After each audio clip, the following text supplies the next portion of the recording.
Hello from the small window on your screen. This is Adam Turtletail from the Society of Corporate Compliance and Ethics, coming to you actually from Philadelphia today. And I'm joined by Andrew Baxter, who is Director of Regulatory Affairs for BBC Worldwide, who's joined us from their offices in London. Andrew, thank you for joining us. Thank you. Now, you'll be speaking at the 2016 European Compliance and Ethics Institute, which will be taking place 20th through 23rd March in Prague. And you're being good enough to do a case study on the BBC Worldwide's compliance program. I think it might be good if you could just spend a little time discussing sort of the global scope of the BBC at this point. Sure. So as many people might know, the BBC is primarily a public service broadcaster in the United Kingdom, and in the United Kingdom, the BBC Public Service is funded by a television license. So everyone in the UK pays $220 a year approximately for a TV license, and all of that money goes to fund about $5 billion a year the BBC's UK public service television operation. However, BBC Worldwide is a separate company. We're a wholly owned subsidiary of the BBC, and we exist mostly to exploit BBC intellectual property internationally. So we're a commercial arm raising commercial revenue for what is essentially a public body. So our turnover is about $1.5 billion globally. We have just over 2,000 employees. Most of them are outside of the UK, in about 20 offices in every continent, really.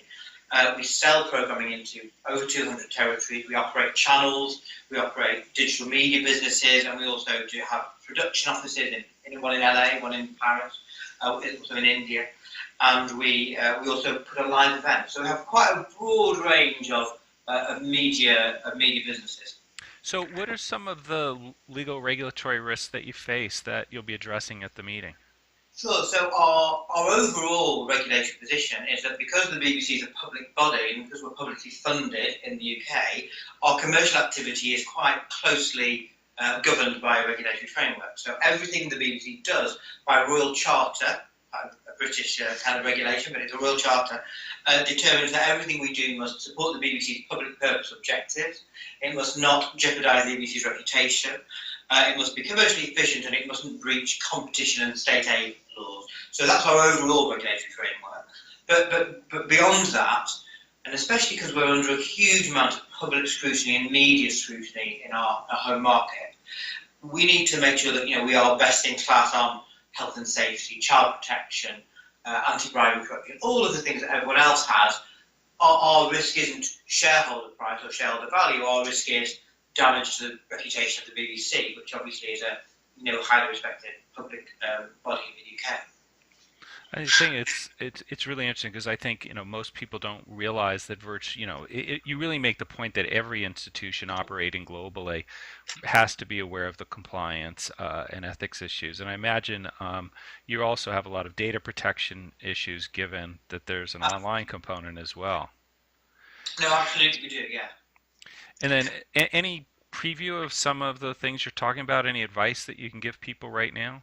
Well, I mean, I think really I'm just going to take people on the journey that we've been through as a sort of global organisation from realising the nature of our own governance, but also when we took the business from being managed by division, sales and channels and so on, and made it a more regionally focused business where people have P&L responsibility for that region, whether that's Asia or North America, it became clear that there's a whole range of compliance issues that the regional director wanted to be managed, and we thought it made sense to manage them as a little bit more of a holistic piece. So although competition law or anti-fraud and corruption or health and safety are very different things, actually what we wanted to do was present the risks in a holistic way and manage them in a holistic way, because that just makes it more manageable for people. That sounds not at all an uncommon decision made. Well, thank you very much for taking the time today to record this. And I know I am looking forward to your session and hope all of you watching will join us in Prague, March 20th through 23rd, 2016 for the European Compliance and Ethics Institute. I'm Adam Turtletail from the Society of Corporate Compliance and Ethics, thanking all of you for joining us. Andrew, thanks for your time and see you all in Prague.